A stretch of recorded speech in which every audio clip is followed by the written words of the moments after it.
કરીએ તો કચ્છના તુણા અદાણી પોર્ટમાં લીબર ક્રેન તૂટી પડતા મોટી દુર્ઘટના સર્જાઈ છે। જહાજના હેચ પર પડી ક્રેન, ભારે નુકસાનની આશંકા સૂત્રો વ્યક્ત કરી રહ્યા છે। મુન્દ્રા પોર્ટથી લાવવામાં આવેલી જૂની લીબર ક્રેન તુણામાં તૂટી તુણા અદાણી પોર્ટમાં કામ કરતા વર્કરોની હાલત બંધકો જેવી હોય તેવી માહિતી હાલ સામે આવી છે।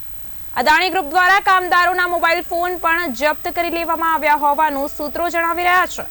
પોર્ટમાં મીડિયાનો કેમ કરાયો પ્રતિબંધ અને શું છુપાવવા માંગે છે અદાણી પોર્ટ તેવા પ્રશ્નાર્થ હાલ ચર્ચાનો વિષય બન્યા છે। ભારે નુકસાની છતાં અધિકૃત માહિતીનો અભાવ, સ્થાનિકોમાં રોષ જોવા મળી રહ્યો છે અને પોર્ટમાં સુરક્ષા પાછળ અદાણીનો મોટો ઢાંક પીછોડો હોય તેવા પણ સવાલો હાલ ઉદ્ભવી રહ્યા છે। માહિતી અને વિડીયો લીક ન થાય તેને લઈને ટ્રેકિંગ શરૂ કરાઈ હોવાનું પણ સૂત્રો દ્વારા જાણવા મળી રહ્યું છે।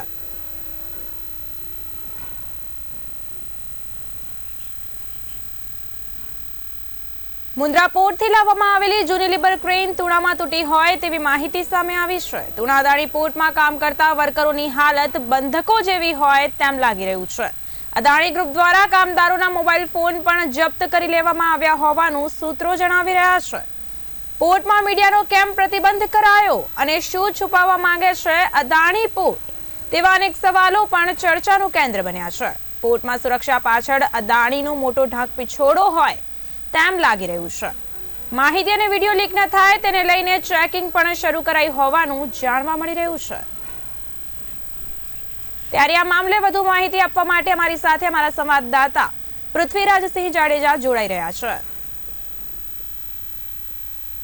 જી, શું છે સમગ્ર વિગત?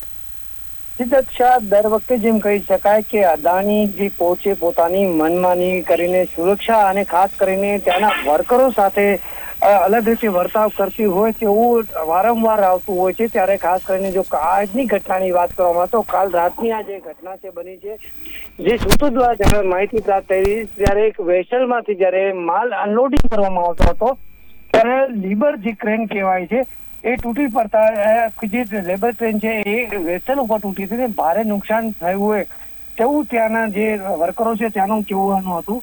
પરંતુ કઈ રીતે કહી શકાય કે આખી જે માહિતી હોય ક્યાંક ને ક્યાંક દબાવવાની હોય, પ્રશાસન થી લઈને પોલીસ જે કંડલા મરીન પોલીસ છે ત્યાં સુધી દબાવવાની વાત હોય એ રીતે દબાવવા માટે આખી ઘટનાને દબાવવા માટે જ્યાં જે મજદૂરો છે અને જે કરીને જે એના જે કામ કરતા હોય છે એ લોકોને પણ બંધક બનાવીને ખાસ કરીને મોબાઈલમાંથી ફોટો અને વિડીયો ડિલીટ કરીને આખું જે ઘટનાને દબાવવાની કોશિશ કરવામાં આવતી હોય એવું લાગે સ્પષ્ટપણે છે। ખાસ કરી દક્ષા, જો આ ઘટનાને આજે 24 કલાક થઈ ગયા છે, હજી કોઈ જાતની નથી તંત્રને ખબર, નથી કંડલા પોર્ટની ખબર અને નથી અત્યારે જે કહી શકાય અદાણીના પીઆરઓ તરફથી પણ કોઈ ચોક્કસ માહિતી બહાર નથી દેવામાં આવી। જી, આ મામલે પોલીસ દ્વારા કેવા પગલાં લેવામાં આવી રહ્યા છે?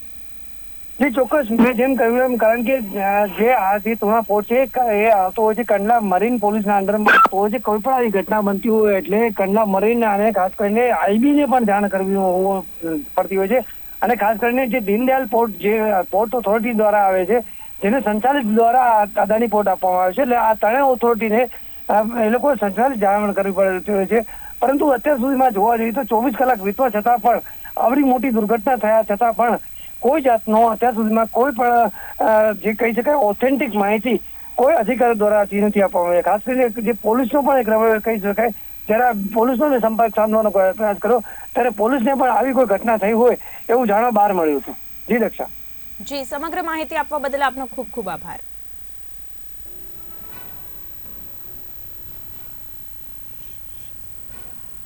તુણા અદાણી પોર્ટમાં કામ કરતા વર્કરોની હાલત બંધકો જેવી હોય તેમ પ્રતીત થઈ રહ્યું છે। અદાણી ગ્રુપ દ્વારા કામદારોના મોબાઈલ ફોન પણ જપ્ત કરી લેવામાં આવ્યા છે। ત્યારે પોર્ટમાં મીડિયાનો કેમ પ્રતિબંધ કરાયો અને શું છુપાવવા માંગે છે અદાણી પોર્ટ તેવા પ્રશ્નો હાલ ચર્ચાનું કેન્દ્ર બની રહ્યા છે।